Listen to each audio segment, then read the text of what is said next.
Okay. Well, let us pray that I don't die of a heart attack. I live with this. Okay. We just pray, but let me start with this one. Lord, give us eyes to see, ears to hear, and a heart to love.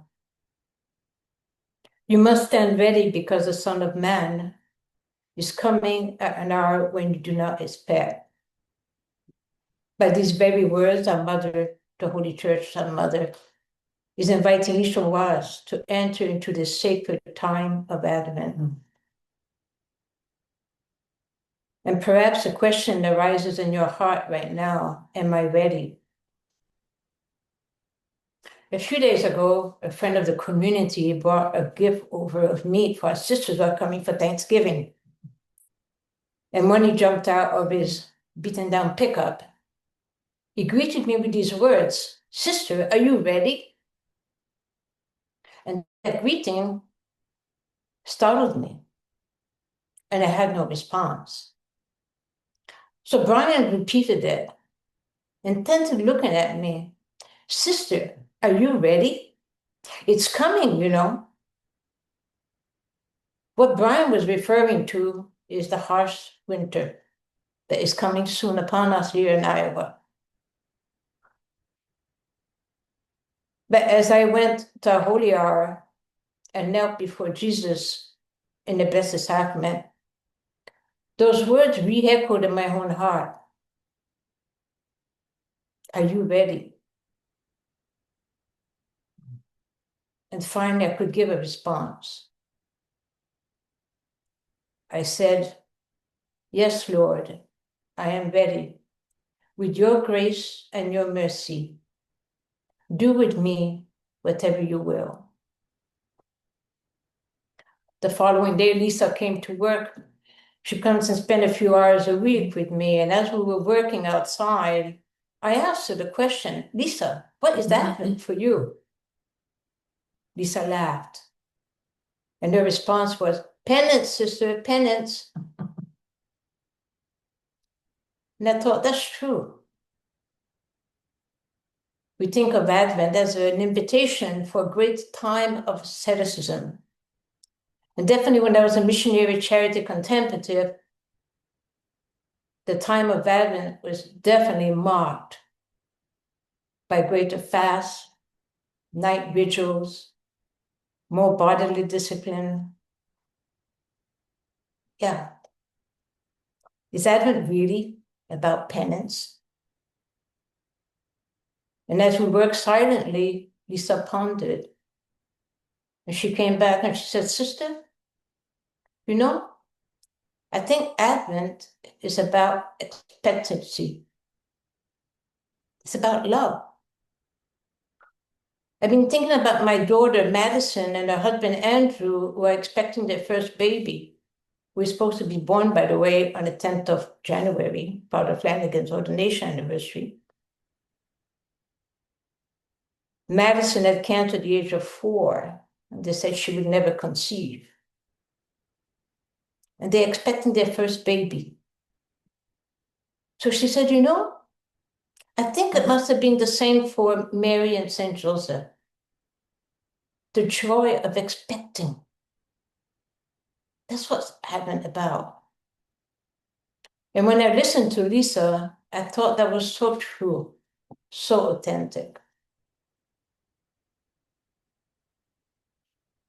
That evening in the stillness of the chapel, I went back to somebody who has molded my own spiritual life deeply. Catherine Doherty of Combermere, Ontario, Madonna House.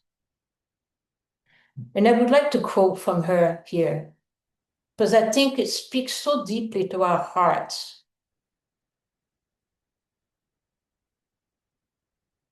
She says the Advent is the springtime of love, when the soul awaits her lover, knowing deep down that he is coming and that he will make her his home.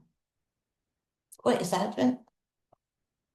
For you and I, consecrated, our lives given to Jesus, it's a springtime of love.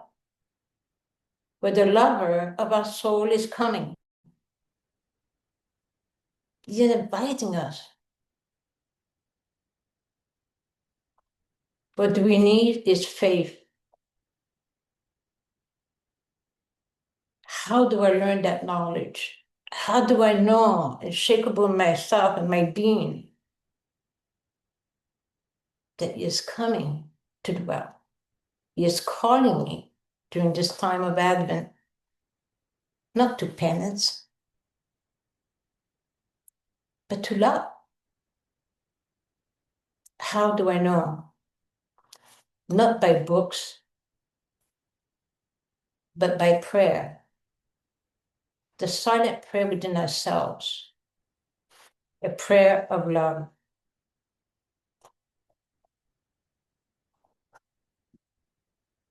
Sisters, year after year, myself, 75 plus years, have been invited to enter more deeply into the very caves of our heart.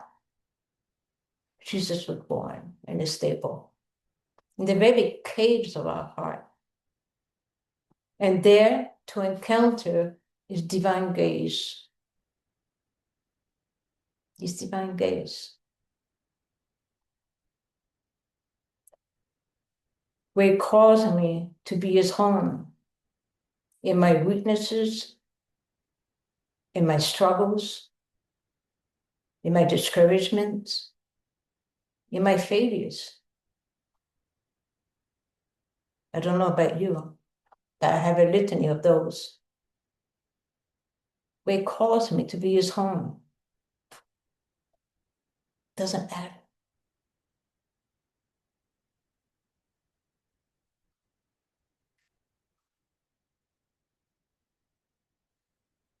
To enter the caves of our hearts is very frightening sometimes. When Sister Mary Wishes of Jesus asked me if I would consider giving a little reflection, my first thought was, no way, Jose. That's what I do. No way, Jose. That's what I do. I'm afraid.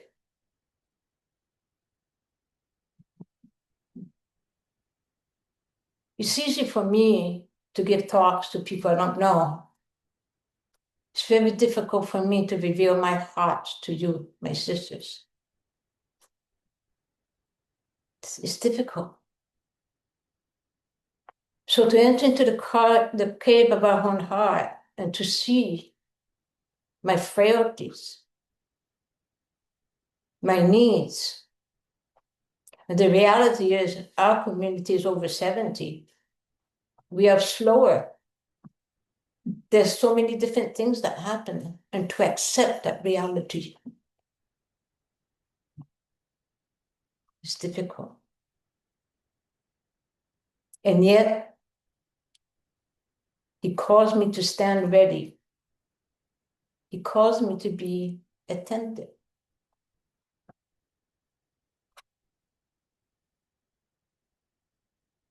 Why? Because it's the bridegroom who is coming. It's the bridegroom that is inviting me to the feast. I conclude with the last words of Catherine Doherty, which is so true. Advent, she says, is such a short season to a very long road. As I read those lines, I was thinking very much of what Brian meant when he jumped out of his old pickup and told me, sister, are you ready? It's coming, you know. The whole labor of preparing for the harvest of next year, for the fruitfulness of the land, is now. Is now. A few weeks. And it's so symbolic to what it is for us. The fruitfulness of my religious consecration, the fruitfulness of my ministry, the fruitfulness of my serving without counting the cost, is the invitation now to enter into the cave of my heart and to know that he comes every moment of every day. She says that from Nazareth we go to Bethlehem, but the Bethlehem that you and I seek is the very Bethlehem that is inside of our hearts. Mother Teresa of Calcutta used to say to us, Jesus comes in the very disfigured poorest of the poor.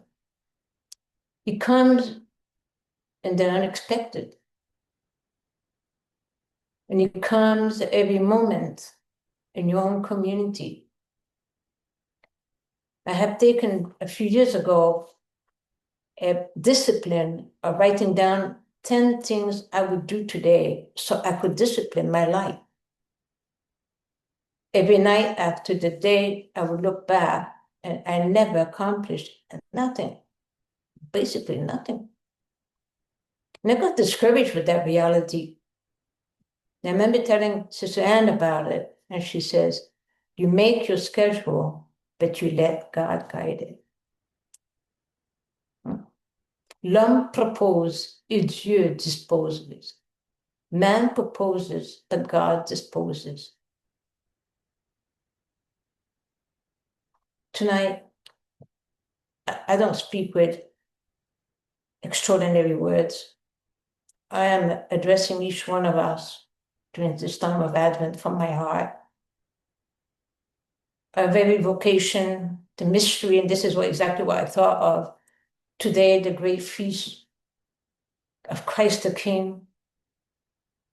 The King of our hearts is crucified. The place where we belong is on Calvary. Mystery of charity, mystery of love.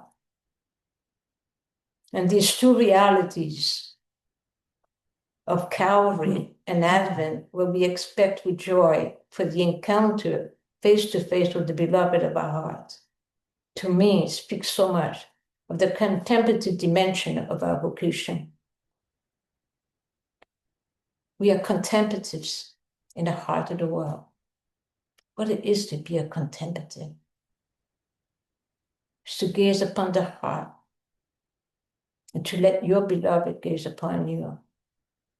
What it is to be a missionary, as Mother Teresa of Calcutta would say, is to be his love letter to the world. May we have eyes to see, ears to hear, and a heart to love. Amen.